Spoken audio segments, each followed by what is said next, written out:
হঠাৎ করে একটা শব্দ হয়। শব্দ হওয়ার পরে আর কি আমরা একটা আতঙ্কে হয়ে যাই আর কি। হয়ে যাওয়ার পরে পিছনে তাকাইছি, তাকানোর পরে দেখতেছি যে ধোঁয়া উঠতেছে। পরে তাকাইলাম আর একটু ভালোভাবে দেখি অনেকখানি জায়গা আর কি মাটি আছে না, মাটি আর কি সরে গেছে।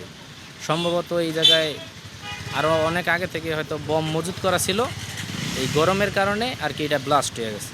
যেখানে একটা ম্যাসিভ বিস্ফোরণ হয়েছে, মানে প্রায় 5 ফিট বাই 5 ফিট এরিয়া জুড়ে মাটি উঠে গেছে এবং আমরা ধারণা করছি যে এখানে মানে ককটেল কেউ জমা করে রাখছিল, সেটা কোনোভাবে ওভার হিটে, যেহেতু এখন অনেক তাপমাত্রা, ওভার হিটে হয়তো বা এটা ব্লাস্ট হয়েছে। পরবর্তীতে আমরা ঘটনা শুনে আসার পরে এখন দেখি যে কারা এটার সাথে জড়িত, এখানে বোমটা কোথা থেকে আসলে, উৎসটা কি, এগুলো আমরা তদন্ত এখন চলমান আছে।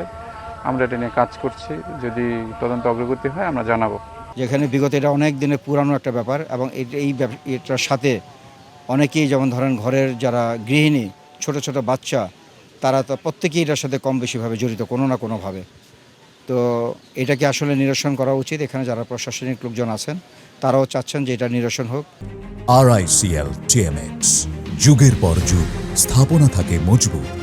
এই অত্র অঞ্চলে যারা সুধী সমাজ, যারা নর্মাল কৃষিবিদ, যারা কৃষিক্ষেত্রে কাজ করে, যারা স্কুলের স্টুডেন্ট, যারা স্কুলের টিচার, যারা ব্যবসা করেন, বিভিন্ন জায়গায় দেশের বাহিরে আছেন, তারা প্রত্যেকেরই আমি ওপিনিয়ন নিয়ে দেখেছি কম বেশি, এবং তারা চান এই একটা শান্তিপূর্ণ বিলাসপুর হোক। অনেক হয়েছে, তারা আর এই ধরনের কোনো ঘটনা শুনতে চান না।